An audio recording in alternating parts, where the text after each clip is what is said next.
Hello and welcome to the 9th episode of the Culture Club podcast. If this is your first time listening, welcome. I hope you learned something here today. And if you're coming back, thank you so much for supporting the podcast. My name is Oscar Dalton. I'm a currency collector, amateur vexillographer, and lover of cultures from all over the world. Today's episode will be on Hungary. So without further ado, let's get into the culture. Hungary is a landlocked country in Central Europe. Hungary borders Ukraine to the east, Romania to the southeast, Serbia to the south, Croatia to the southwest, Slovenia to the west, Austria to the northwest, and Slovakia to the north. Hungary's geography is defined by its two main waterways, the Danube and the Tisza rivers. Surrounding the two rivers are very fertile and lush lands, with the rest of the country being a bit drier. There are three main mountain ranges in Hungary, all in the north of the country. The Kuni to the northwest, and the Matra and the Buk ranges in the northeast. The biggest lake in the country is Lake Balaton to the west. Hungary has a land area of around 93,030 square kilometers. This makes Hungary the 108th largest country in the world. The demonym or gentilic of Hungary is Hungarian, so someone from Hungary would be a Hungarian. The official language of Hungary is Hungarian. There are about 9.769 million people living in Hungary, and, according to the 2016 Hungarian census, about 98% of them are ethnically homogeneous, having at least one Hungarian parent. The next biggest ethnic groups are the Romani people, with about 3.2% of the population, and the Germans, with about 1.8% of the population. The biggest religions in Hungary are atheist or agnostic, with 18% of the population, and Christianity, with 54% of the population. The two biggest denominations of Christianity in Hungary are Catholicism, with 39% of the population, and Protestantism, with 12% of the population. The capital of Hungary is Budapest. Budapest's population is 1.74 million. Some other big cities in Hungary are Kecskemét, with a population of 110,000, Nyíregyháza, with a population of 116,000, Győr, with a population of 134,000, Pate, with a population of 141,000, Miskolc, with a population of 153,000, Szeged, with a population of 160,000, and the second largest city in Hungary by population is Debrecen, with a population of 201,000. The GDP, or gross domestic product, which is used to measure a country's wealth, of Hungary is 149 billion US dollars. This makes Hungary the 53rd richest country in the world. The HDI score of Hungary is 0.854. This gives Hungary the 40th highest standard of living in the world. There are 8 UNESCO World Heritage Sites in Hungary, with 7 being cultural sites and 1 being a natural site. The beautiful yet terrifying caves of Agtalak and Slovak Karst. Hungary uses Central European Time, or UTC+1, and they drive on the right side of the road. Those are all the basic facts I could find on Hungary, so let's move on to the government/subdivisions of Hungary. Hungary is a unitary, parliamentary, representative, democratic republic. What this means in actual English is that citizens vote for people in parliament to represent them, and the representatives control the country. There are 4 branches of the Hungarian government: the executive branch, the judicial branch, the legislative branch, and the financial branch. The executive branch enforces the law and is made up of the president and prime minister. They are elected by the National Assembly. We'll get to that in a second. Every 5 years. The judicial branch is made up of the 15 members of the Constitutional Court, the Hungarian equivalent to the American Supreme Court. The financial branch of the Hungarian government is a Hungarian National Bank. The reason this is its own branch in Hungary, but isn't almost anywhere else, is because they have more power, like budgeting matters and monetary agreements with other countries. The legislative branch of Hungary is the unicameral 199-member National Assembly. Unicameral means having one house, as opposed to the American or British system of having 2 houses. Of the 199 seats, 134 seats belong to the governing coalition. In that coalition, 133 seats belong to the Fidesz KDP right-wing party, and 1 belongs to the German minority party. 65 seats belong to the opposition coalition, In the opposition coalition, the biggest party has 15 seats and is the MSZP, Hungarian Socialist Party.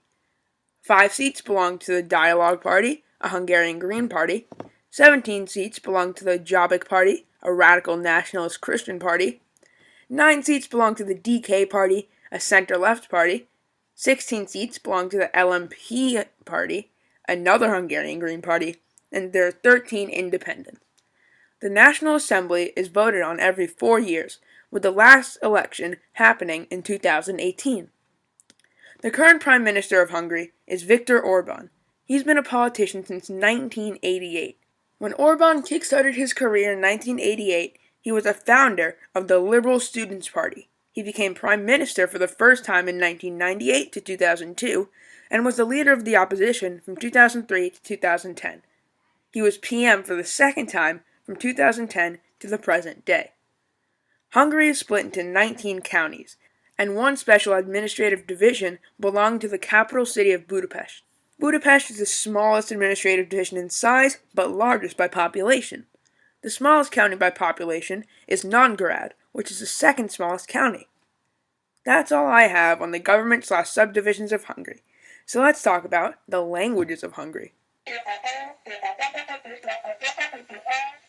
The official language of Hungary is Hungarian. Hungarian is spoken in Hungary, Slovakia, the Subcarpathia region of Ukraine, the Transylvanian region of Romania, the Vojvodinian minority in Serbia, and the Mur region of Slovenia, and also Eastern Austria. There are 13 million speakers of Hungarian, with 98% of their speakers speaking Hungarian as a first language. The second most widely spoken language to Hungarian in Hungary is English, with 1.6 million speakers. 16% of their population are fluent in Hungarian and English. Hungarian is a Uralic language, like Finnish and Estonian, but doesn't officially belong to any subfamilies.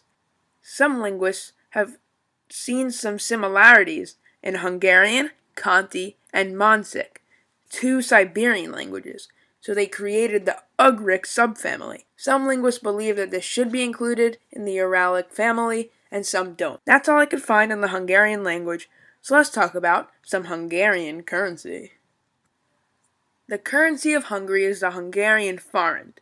The ISO code for the forint is HUF, and the ISO number is 348. The forint has no subdivision, but they used to use the filaire until 1999. The frequently used Hungarian coins are the 5, 10, 20, 50, 100, and 200 forint coins. The frequently used banknotes in Hungary are the 500, 1,000, 2,000, 5,000, 10,000, and 20,000 forint notes. There's only one mint in Hungary that produces the coins, the Hungarian Central Mint in Budapest. $1 is around 297.96 Hungarian forints, and €1 is around 359.20 Hungarian forints. Or forintok, the plural of forints. That's all there is to know about Hungarian currency, so let's talk flags.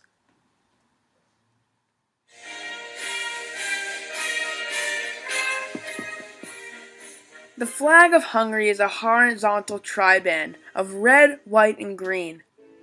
The red is on top, the white is in the middle, and the green is on the bottom. The flag of Hungary was adopted on October 12, 1957.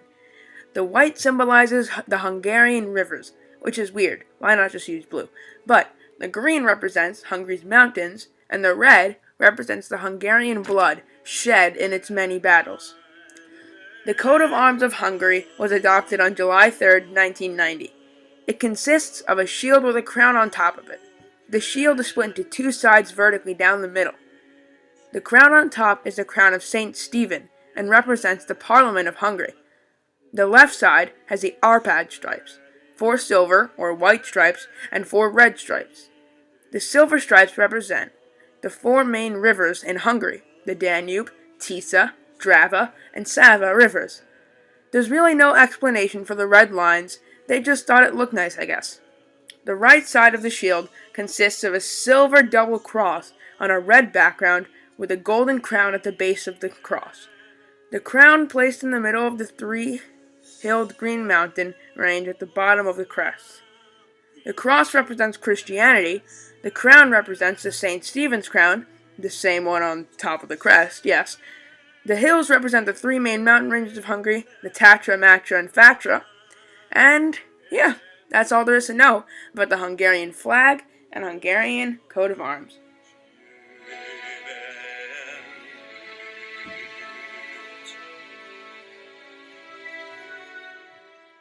Now that that's over, let's talk about some Hungarian food. The national dish of Hungary is gulyás, or goulash. Goulash is well known around the world and is a stew of tender beef chunks, vegetables, and plenty of paprika, in a dark beer and beef stock broth. Most versions also include the sipet hand-rolled pinched noodles. Some other popular Hungarian dishes are the halászál, also known as fisherman's soup. Fisherman's soup is a mix of onions, bell peppers, rye seeds, tomatoes, red potatoes, and, of course, heaps of paprika in a broth of chicken stock with carp heads, carp bones, carp skin, and carp fins soaked in it. A popular dessert in Hungary is samlai galuska, also known as Hungary's favorite cake.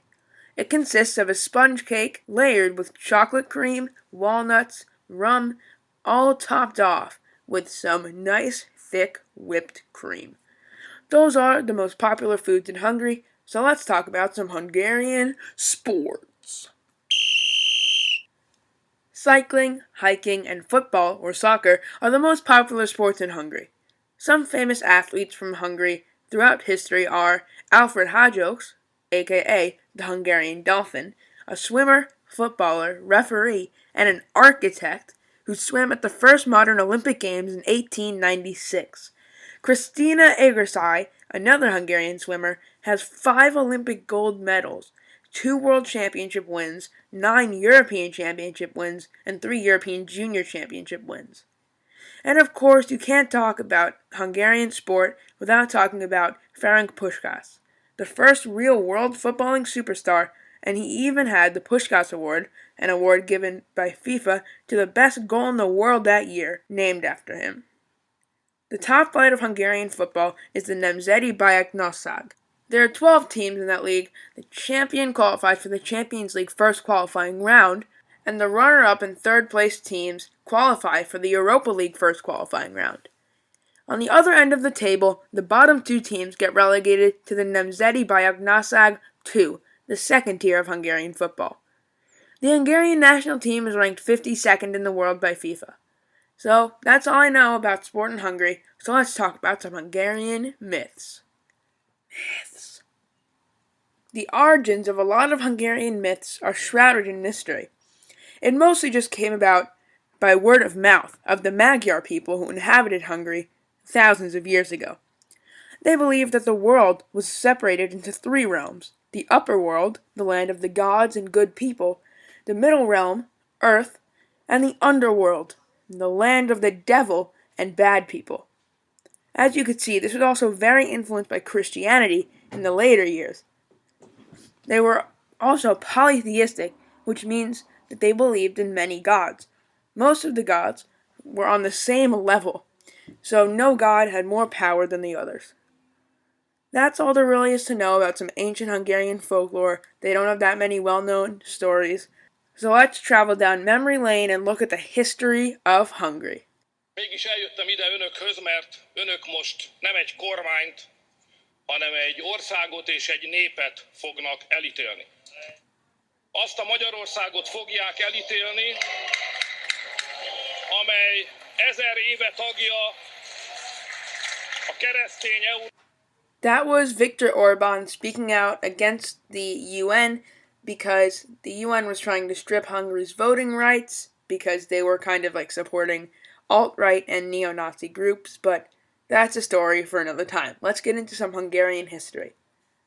Hungary was inhabited by the Magyar tribes that fought other tribes and principalities all together, like Poland, Kievan Rus, and the Patizanics, but they sometimes fought each other, so they weren't really unified, until 895 under the Grand Principality of Hungary. The people of Hungary were paganists until the year 1000, when the Grand Principality became Christian. In the year 1222, the now Kingdom of Hungary put limits on the king's powers. In 1848, the Austrian Empire invaded and made Hungary a puppet state until 1867, when the Austrians took over and formed the Austro-Hungarian Empire. Don't let that name fool you, though. The Hungarians were one of the many ethnic minorities discriminated against during the Austro-Hungarian Empire's reign. You probably all know the story of World War I when Austria-Hungary practically started it, but in 1914 they lost. This is important to Hungarian history because in the Treaty of Trianon, that gave Hungary independence and its present-day borders. Hungary allied with the Axis in World War II, who eventually lost. The Soviets occupied Hungary and used them as a puppet state until 1989, when they really gained independence. Hungary joined the EU in 2004, and that's how Hungary got to their present-day situation.